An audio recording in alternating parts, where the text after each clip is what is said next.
айтасыз, жақсы. Өз көңіл күйіңіз қалай? Қазір сенімен бірге отырған соң көңіл күйім өте жақсы. Өте жақсы, аха, жақсы.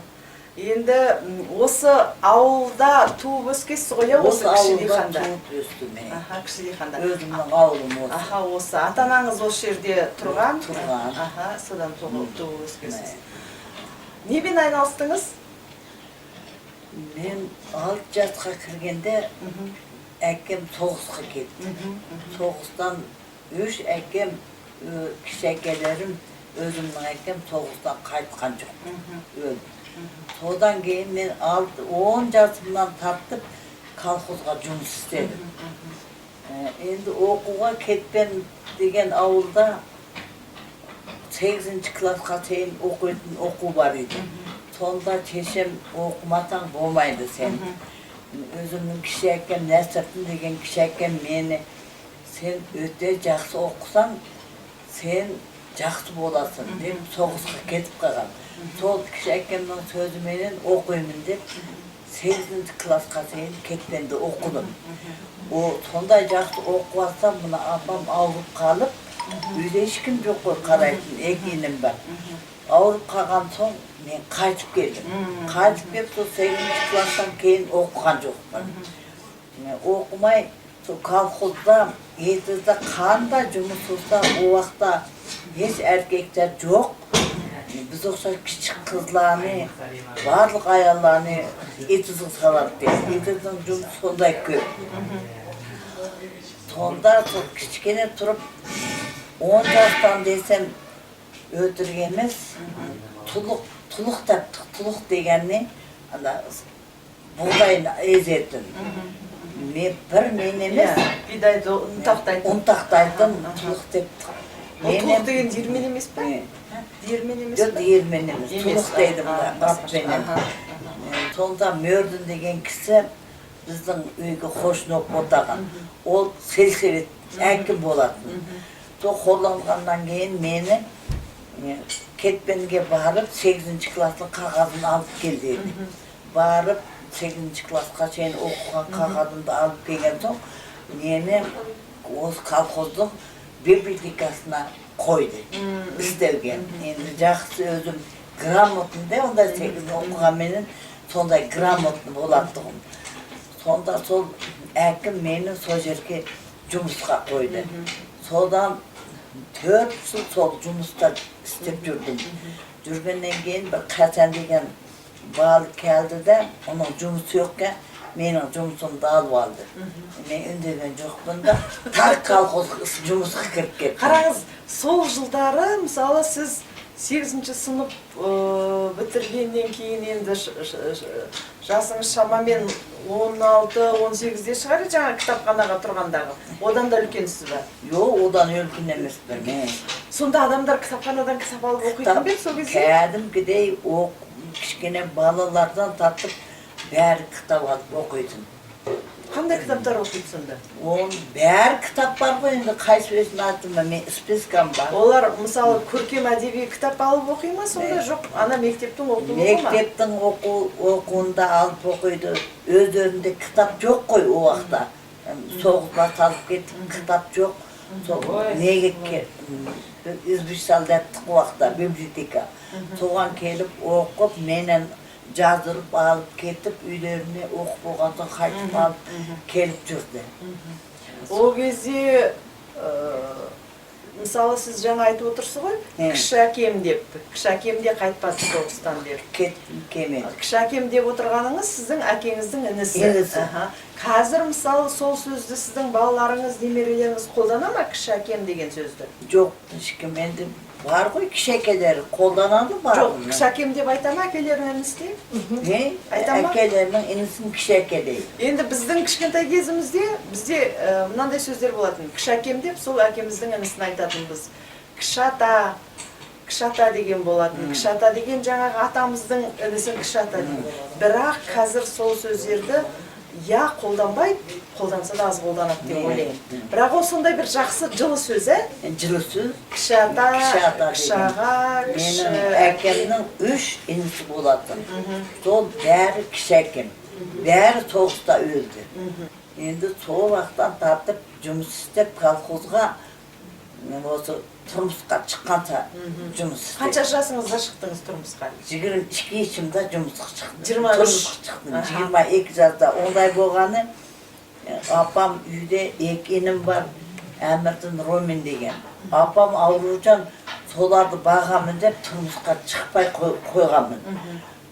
Енді шықпасам болмайды екен деп тұрмысқа шықтым. Ол кездегі 22 жас кішкене кештеу ба сіздің заманыңызда? Кеш. Сіз кеш шыққан болып есептелесіз. Кеш шықтым. Мен сияқты достарым бәрі 18-де, 16-да сондай шықты. 16-дан бастап. Сіз кешірек шықтыңыз тұрмысқа. Енді қараңыз, сіз сол жаңағы Ғаппар ғой, жолдасыңыз? Ғаппар. Сол Ғаппар екеуіңіз танысып, жаңағы кездесіп, сөйтіп жүріп, бір-біріңізді жақсы көріп, сондай болып үйлендіңіз бе? Жоқ, үлкен адамдар сіздерді қосты ма? Туысқандар. Үлкен адамдар, туысқандар ондай маған араласпайды. Өзің біл, кімге шықсаң соған дейді. Содан кейін ол әпкелері келіп, онда таныстырып, содан кейін Ғаппар дегенге тұрмысқа шықты. Жақсы. Ол Ғаппар сіздің ауылдан беді? Өзіміздің ауылымыз. Өзіміздің менің ана әпкем, соның әпкесі менің кіші әкемнің әйелі болатын бұрын. Ол соғыста өлді. Сонда Ғаппардың өзі сізге кеп сөйлескен жоқ? Әпкелері кеп сөйлесті? Әпкелері кеп сөйлесті, өзі сөйлесті. Сөйлесті ме өзде? Бірақ сізбен жарасып кетті ме? Жарасып, сол менен өмірім өтті ғой. Ризасыз ба жұбайлық өміріңізге? Ризамын. Ерлі-зайыпты болып жақсы өмір сүрдіңіздер ме? Жақсы, инженер, колхоздың инженері болды. Машин тракторларының. Сол жарасып, ол не десем мен сол, мен не десем ол сол, сондай жарасып кеттік, 8 бала тудым. 8 бала тудыңыз. Қазір сол 8 баланың бәрі бар ма? Екеуі өліп қалды. Екеуі? Бірақ жастай өліп қалды, балалары бар олар. Аны қыз бала, екі қыз бала ма? Бір оғыл, бір қыз. Бір ұл, бір қыз бала қайтыс болып кетті. Олар қанша жастарында кетті? Олар ана қыздым 3-4 бала тұққандан кейін тұрмысқа шығып кетті. Ана балам бірлі балы тапқаннан кейін өліп қалды. Қазір сонда 6 балаңыз бар, е? Бар, 6 бала. Қазір кіші балаңыздың қолында тұрасыз ғой, е? Кіші балам Алымжанның қолында тұрса. Сіздің жолдасың Алымжан ба? Алымжан. Жолдасым ба? Жоқ, жаңа балаң Алымжан. Алымжан. Жақсы. Балаларым деген тұрмысқа шыққан, тұрмысқа шығып, қатыналды. Содан кейін осы балаларымның ең кіші балам осы Алымжанның қолды тұрып қалдым. Содан қатынып едім. Сол бойымен тұрып атырмын. Сіз алып бердіңіз бе? Өзіңіз таңдап алып бердіңіз бе? Өзім таңдады ма? Ол өз таңдады. Соны алайын ба деп еді. Енді бала таңдаған соң болды, ала берді. Осы мана азырғы қызы. Жақсы. Сіз ана колхозда егінді, жаңа бидай орып, жұмыс істегенде қанша айлық берді сіздерге? Айлық дегенні бәмәтті қыз. Бермеді. Ақшы дегеннің бәмәтті, ешінің бәмәтті. Не береді сонда? Бекағы шылдық. Енді кішкене бидай береді. Күз болғанда, күз вақыты болғанда. Ондай ақша бірнемелерді бермеді. Немен күн көрдіңіз сонда? Сонда қиналып көрген күнімізді енді айтсам таусылмайды. Қатты азаптаттық. Ол кезде қолда мал бар ма? Мал деген бір сиыр, ана мамам, апамның апысы болатын. Сол мамамның бір тал сиыр болатын. Сол мамам бақты бізде. Апам да егінде, кемейді, бергадырла әвәтмейді. Бізді де егінде. Апамны біз көрмейміз. Жалпы бір кәрілік осы айген қартайды мау деген кезіңіз қашан болды? Қай кездері? Ой, кәртәдім деп, енді ғана кәртәдім деп атым. Енді? 80 жаста? Ода бұлай жұмысты тегі қойған жоқпын. Осы ваққа дейін мен енді кәртәйіп қалдым деп, енді ғана жұмыстан қолым болса, енді ғана жатып ұстап, деп алғадым. Балалар бар үшін. Демалғаныңыз өзіңізге ұнай ма қазіргі? Ұнайды. Жоқ, тұрып тағы жұмыс істеп кеткіңіз Ya келіп тұр ма? жұмыс істеп кетейін десем, мына Алымжан ұнамайды. Балаңызға ұнамайды. Мен апа, жұмыс істеме, еш жұмыс керек емес. Демал, жат, тұр дейді. Соған мен қазір жұмыс істегім келеді ғой. Әкем бірдемелер жасайын деймін, бермейді ешкім. Болды істемеді. Ол Ғалымжандікі дұрыс па? Алымжанның дұрыс. Дұрыс па? Енді бір жағы бар оның. Сіз жарайды, ол жақсы дұрыс шығар. Жұмыс істемейсіз, отырасыз, жатасыз. Бірақ та ана қимыл қозғалысыңыз азайған сайын өзіңіздің денсаулығыңызда нашарлай беретін шығар. Нашарлай береді. Нашарлай береді. Қазір міне жүруге де шамам әренкеу жүр. Иә. Тұруға да әренкеу жүр. Себебі сіз енді іштеңке істемей қазір жатырсыз ғой. Іштеңке істеткізбейді сізге балаларыңыз. Балалар істетпейді. Енді бірақ ғалымдар айтады, олай істеуге болмайды дейді. Қозғала беру керек дейді. Шама келсе, денсаулық болса, қозғала беру керек дейді. Сол денсаулыққа жақсы дейді. Оған не дейсіз? Ой, оған да жақсы, мен дұрыс деймін. Дұрыс па ол? Дұрыс. Мен шамам келгенше жұмыс істейін деймін. Мына балалар енді кәртейдің болды. Істемейсін деп істетпейді. Мына бала енді бала тәрбиелегенде оның бір несі жоқ, қатып қалған ережесі, әркім өзінше тәрбиелейді, өзінше дұрыс көргенін тәрбиелейді. Сонда мысалы мен сіздің балаларыңыздың ішінде Сайлыгүлді көбірек білемін. Жұмыс бабымен араластық, одан жұмыстан тыс уақытта араласамыз деген сияқты. Ол Сайлыгүл бір ер азаматқа бергісіз қыз бала. Соны сіз қалай ол сіздің бір ерекше әрекеттеріңізден ол сондай болып шықты ма? Я өміріндегі бір жағдайлардан сондай болып шықты ма? Жоқ, ол өзінен өзі сондай ер азаматқа бергісіз мықты қыз болып өсті ма? Мен де тәрбиеледім, жақсы болып, барымша. Өзі де сондай тәрбиеге жүріп, өзінен өзі сондай қыз болды. Енді қараңыз, ол қыз кішкентай кезінде сондай батыл, ширақ, пысық беді, жоқ бірте-бірте солай болды. Кішкенен тартып, сондай батыл өзі. Басқа балаларыма толық ұқсамайды. Ұқсамайды, өзгеше. Ең кішкенесі, оны мен үлгергенше менің қолымда тұрды. Өзі барлық нәрге дегілік, өзінің дегенін орындайды, менің сөзімде кірді, сонда тәрбиелі. Ол мүмкін ана кішкентай кезінде, ең кішкентай деп оған көп еркіндік берген шығарсыз басқа балаларыңызға қарағанда. Ол үйде кішкене бір жаңғыз қалған соң еркіндік бердім. Өзім оның істейтін жұмыстарын істеп бердім. Өзі қандай жұмыс істеймін, қандай десе өз еркіне болды. Өз еркі болды. Ол да батыл болғанын әсер еткен шығар, иә? Не? Батыл өзі. Жақсы. Батыл қыз. Енді мына бақша, анау алма ағаштары, сол мен енді сұрағанымша оған 55 жыл болды дейді.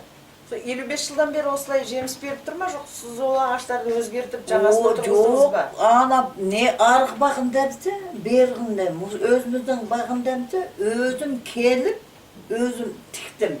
Оны тіккенде қашан тіктің демейсің ба?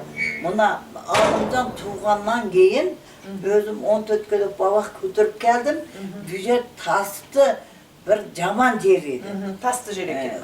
Соң тасты жерді тасын челекпен теріп далаға төктім. Оны трактормен айдады ана байым инженер трактористі. Айдап берді, соған сол тастарды төгетін адам жоқ, өзім челек-белек теріп далаға төгіп, әрін жер қылдым. Әрін жер қылып, ана ағаштарды өзім қолыммен тіктім. Жерді қазып. Онда балаларым бәрі кішік қой. Алма, содан кейін тағы не бар? Тағы іштеме жоқ толда. Алма, андамды енді маған қызық болып тұрғаны ол сол сіздің отырғызған ағаштарыңыз ба? Әлі беріп жатыр, Алма? Өзім отырғызған. Солар әлі беріп жатыр. Жақсы. Алымжан қанша шықырды, Алымжанмен 14 күндік бабаға шықтым бір жайға. Алымжан бір тәң мұна үй. Жақсы. Ана сары өрік бар екен. Sarıörük'te de сол кезде отырғызыңыз ба? Ne o öz üngen çok, özüm oturgusup ündürgen derim. Мына бір үлкен бір ыдыстың ішінде Sarıörüктің сүйектері жатыр. Оны отқа жағады екенсіз, ә? Otku çakım ben, jaman yerlerini, kurup ketken yerlerini kesip alıp otku çakım. Жоқ, ана несін айтамын, дән. He maygızı. Иә. Onu ana örüktü terip alıp, әкеліп қақиып, содан қалған меғызла. Ол ашты болғасын жемейсіз, ә? оны? Ашты ол. Sarıörüктікі ашты болады ма? Ашты. Оны отқа жағасыз. Отқы жағым. Бұрыннан бері сөйтіп теріп отқа жағасыз ба? Бұрыннан бері о меғызны отқы яқсам, татым яқшы көйді. Ана тонды құсан мен аяқыдыға. Бір жылда ана біз карита дейміз ана дісті. Бір жылда қанша шығады? Бір карита шыға ма, одан да көп шыға ма? Oysa bir kәритенің аз шықыды керек болса. Аз да шығады ма? Аз да Бір шықыды. карита тұрған сияқтан шықты. Sarıörüктің сүйегі. Иә, өріктер көп болса көп шығады. Аха. Оның бәрін қақ жаямыз да, анан жайып қоямыз, әбден кебет, кепкеннен кейін каритаға салып апарып қоямыз. Тандырған нан жапқан сайын бір челектен салып, үстіне 2 челек қи салып, оның үстіне отын салып, сонымен тандырды қыздырамыз. Бір шелек. Жақсы көйді. Бір шелек салады екенсіз. Жақсы. Аха. Сосын мынандай нәрсе тағы да. Мына мысалына алма меніңше көп шығып тұрған сияқты бір отбасына, ол артық алманы не істейсіз? Қақитын. Қақ жасайсыз. Ол қақты қайтесіз. Қақны қышеч балла яйды, қақлаг берме. Kamput kayntı işimiz, ben kaklak setip vermeyim. Özüm tuğan tuzlarga onu hep kamput içinla da vermeyim. Қай балаңыз жақын сізге? Benim barlık ballarım yakın, jırak Енді ballarım біреуін yok. ерекше көретін шығарсыз. Сәйлігілді ерекше. Сәйлегүлді ерекше көресіз бе? Неге? Білмейме ең кішкене үшінді. Ең кішкене болған үшін ба? Аха, жақсы. Ал енді қай балаңыз іскер, пысық болып шықты, неге ол солай болып шықты деп ойлайсыз? Барлық балlarım өзі біліп ішлейді. Аха, өздері біліп істейді. Аха. Оларды endi içinden tartıp ben ürettim koy. Olar cumussuz tumu de, üyde mağan jardan desip bär cumus istedi. Men bir vaxtlarda ballarım uşak çağda mektepke oburş oldum. Yani sonda Adılcan degen balam Almutu'da keşkeşeyindeydi o abam beni yetlep alıp keşke man apamı yardım verettim de. Odan keyin internatqa povur oldum. Odan keyin Oradan keyin internatqa vaspitatlı oldum. En ayağında vaspitatlı olup kettim. Sonda cumustu kәттейіп, осы inkeygençe cumus istedim oğlum. Балалардың бәрі үй шаруасын істеді ме? Барлық балаларым үй шаруасын істеді. Ана ұлдың жұмысы, қыздың жұмысы деп бөлесіз бе жұмысты? Bölmeyme.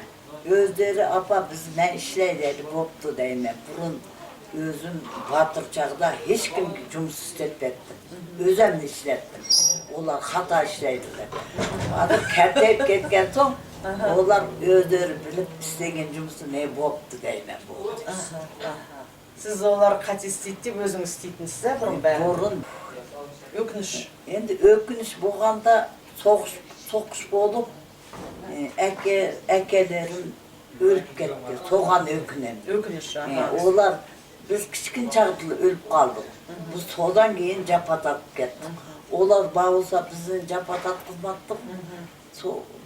Ekelerim ölüp ketken son kıynaldık deyik. Onu kıynalganını aytpay koyayım. Onu ne kılarsın kızım. Öte ağır kıynaldık. Soğuş başlanıp gitti. Soğuşta olar ölüp gitti. Kemidi hiç kim. Ешкім келмеді. Hiç kim kemidi. Kanday cıladık. Kanday kaksadık. Oy olardı kemigen son. Anda mındı geldi. Bizimkiler kemdi. Hemsi ölüp kaldı. Soğuşta. Ben dadam soğuşmanganda 6 yaşlıydım. Sodan keyin soğuş pütküçe soğuş katlaştı ular katıyız bütün. Soğuş pütkenden keyin kayladı ölüp kaldıktan ölgen yerini de aytkan çok. Habarsız ketti dedi. Bizge buna pala vakti öldü falan yerde degen de çok. Olarga özümüz bilip, jıt seylep, özümüz bilip, jığlap, kakşap жүрдік kızım. Енді осы ауылда өмір бойы тұрады екенсіз. Мынау совет заманын көрдіңіз, одан бұрынғы кезеңдер бар енді. Қазіргі кезең жақсы ма, совет кезеңі жақсы ма? Енді совет кезеңінің жақсы жерлері жақсы. Мысалы, несі жақсы? Мысалы, енді жақсы оғанда жұмыс істегеніңді көрді. Жақсы істегенді жақсы істет дейді. Әскі істегенді әскі істет дейді. Сол жағы жақсы. Енді о уақытта істегенде ешнен бәмәтті. O yer жаман еді. Қайтеміз өзіміз... Ештеңке бермейтін жері ма? Ештеңке бермейтін. Құруқ біз жұмысты істейдік егінде. Қандай ауыр жұмыстан ішілдік. Ешнен бәмейді. Себебі соқышқа кетіп бардым. Барлық тапқан дегенмен. Сол жер жаман еді. Одан кейін үлкейдік. Одан кейін колхоз кішкін жөнделді. Соғыс бітті. Ölgenler, әкелерimiz бәрі өлді. Оған жыладық, қақсадық, табылмады, өзіміз қиналдық. Қаншылық жапа таттық, өзіміз білміз. Оның жапа татқанларını етідіған бұдан түгімейді қызым. Енді жақсы жақтары не? Жақсы жақтары енді... Еңбекті бағалағаннан басқа. Яқшы ішілдің деп бағалайды. Енді... Кейіннен тартып істеген жұмысымызға қарап ақшы бәрді. Сол жер жақсы. Одан бұрын ақшы маматтық құр бекерге істетті. Немішке соқышқа кет барды барлық дарыны, әмін ішілген ішімізді. Сондай жапаларын тарттық, яқшы ерім ба, яма ерім ба. Одан кейін жөнделді халем.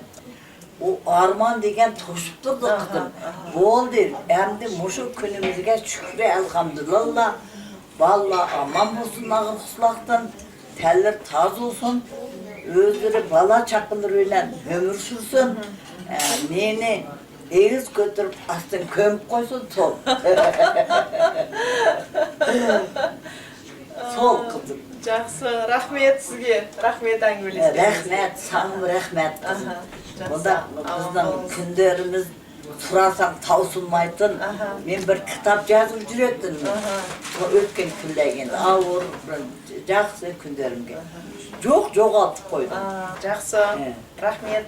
Рахмет қызым. Ақсақал менен Айнұрам апайымыз 55 жыл бұрын осы үйді салғанда, осы судың басын таңдап салыпты, су үнемі үйімізге келіп тұрсын деп. Мына жерден осы неден тоғаннан су ағып жатады есіктің алдында. Бұны бақшаны суғарған кезде көбейтеді, қалған уақытта азайтып қояды. Үйдің алдында әртүрлі гүл, әртүрлі кезеңде гүлденетін, кейбіреуі гүлдейтін, кейбіреуі жаздың басында, кейбіреуі ортасында, кейбіреуі күзге таман. Сосын ар жақта байқасаңыздар жазғы табиғатқа мына үйде өсетін, қыста үйде өсетін гүлдерді шығарып қойған екен. Оларда жақсы көрініс беріп, оның үстіне өздері жаңағы жауынмен, күнмен жақсы қоректеніп тұр. Мына үйдің алды. Үйдің алдыңғы жағындағы көрініс мынандай. Жаңа басқа бір тұсынан көрсеттім сіздерге. Мына жерде мынандай ағаштар өсіп тұр. Енді мына жерде бір арғарата бақшаға, моншаға, тағы басқа ұсақ-түйек шаруашылыққа баратын жолда мынандай жасалған. Арнайы бұл жерде сәндік үшін бір жолды көлеңкелеп, сәндеп жасаған. Бұл жерде енді қазір біз түсірген кезде роза гүлдер гүлдеп кеткен екен, бірақ сол гүлдеп тұрған кездегі суреттерінде қоямыз. Мына жоғары жақта осындай гүлдер, төменде мына гүлдер өсіп тұр. Бақшаға баратын жолды әдемілеп қойған екен, осылай көркемдеп екі жағын. Сосын мына жерлер бір мында ортасында мынандай бөтелкелерде отырғызылған гүлдерді де қойыпты. Бұлар енді кейінірек ашылады екен. Сосын бұл жерде осындай бөтелкелерді екіге бөліп бәріне гүл отырғызып қойыпты. Ашық қалған жерлеріне ашық қалмасын деп, бөтелкелер де бос қалмасын, гүлдер де көбірек болсын деген сияқты мына темірлердің арасын бәріне осылай байлап отырғызған екен. Бұл гүлдер енді жақын арада гүлдейтін сияқты. Сосын мынандай сәндік үшін екен енді. Бұл асқабақ. Бұл асқабақ осыдан үлкеймейді екен, кішкентай. Осы кішкентай күйінше, бірақ енді ішінде дәні көп болады екен. Бұл енді асқабақ жеу үшін емес, көбінесе сәндік үшін, және ішіндегі іші толған дән болады екен. Күзде піскенде, сарғайып піскен кезде сол асқабақтың дәнінде өздеріңіз білесіздер, емдік қасиеті жоғары. Сол дән алу үшін, және осылай жаз кезінде өзі сән беріп тұру үшін өсірілетін сияқты. Мына өте көп жемістері бар, байқасаңыздар. Жоғарыдан төменге қарай бәрі төгіліп тұр. Мына үйдің алдыңғы тұсы, үйдің алдындағы алмабақтың көрінісі. Енді персик, абрикос онша жақсы шықпағанмен, биыл алманың өсу жаман емес, алма жақсы өсіп тұр екен. Осындай бақ үйдің қасында, алма бақ.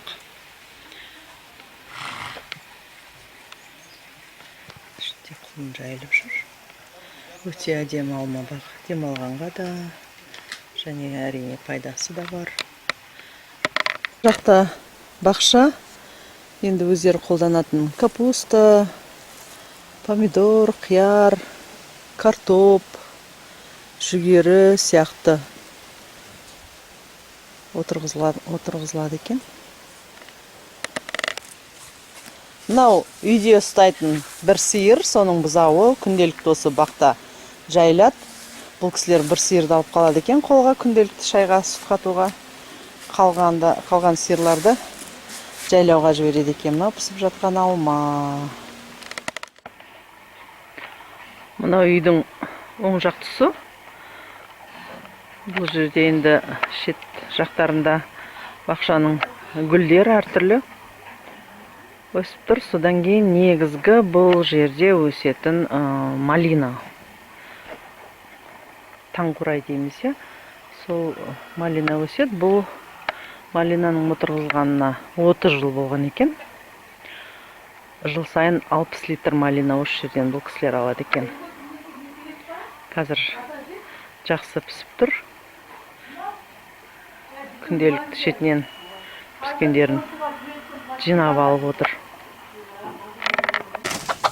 Мына жерде кішкентай тауық қора.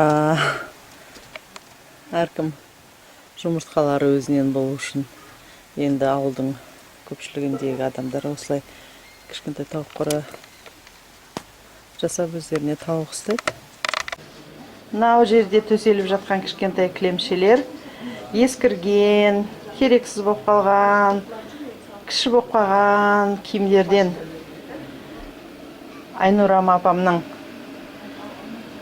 тоқығандары өріп, осыларға енді алдына 15 жыл, артына 20, 30, 40, 50 жыл болған сияқты.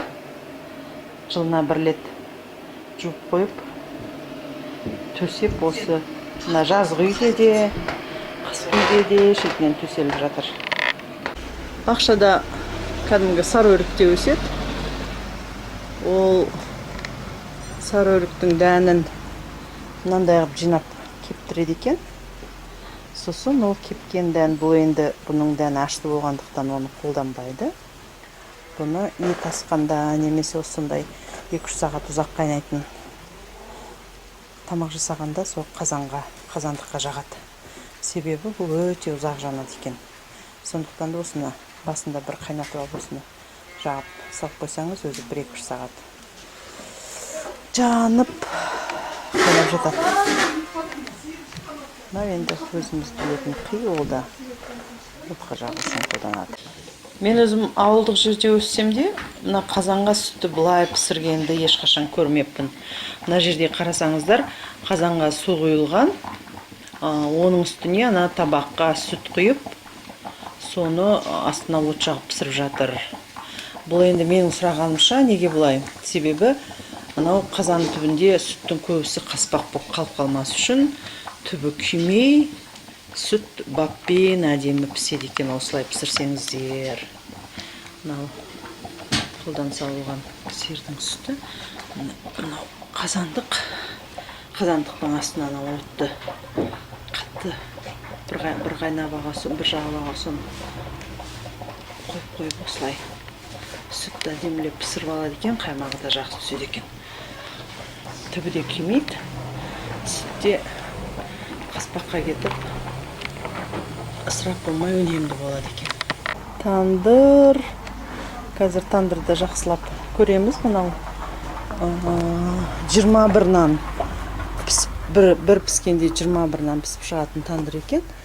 Мына ішінің ерекшелігі мынау отқа төзімді, қызуды ұзақ ұстап тұратын арнайы кірпіштен жасалыпты. Мынаның ортасына от жағады. Ортасына от жаққанда мына жақтағы төмен жағы ашық тұрады. Төмен жағындағы мына кішкентай есік. Анау бәрі жанып біткеннен кейін оны жауып қояды, ыстық шығып кетпес үшін. Сосын мына қабырғаларына тандырды жабыстырып пісіріп шығады. 21 тандыр піседі осы жерге. Мынау сол тандыр пешке пісіріліп шыққан нан. Тәтті нан.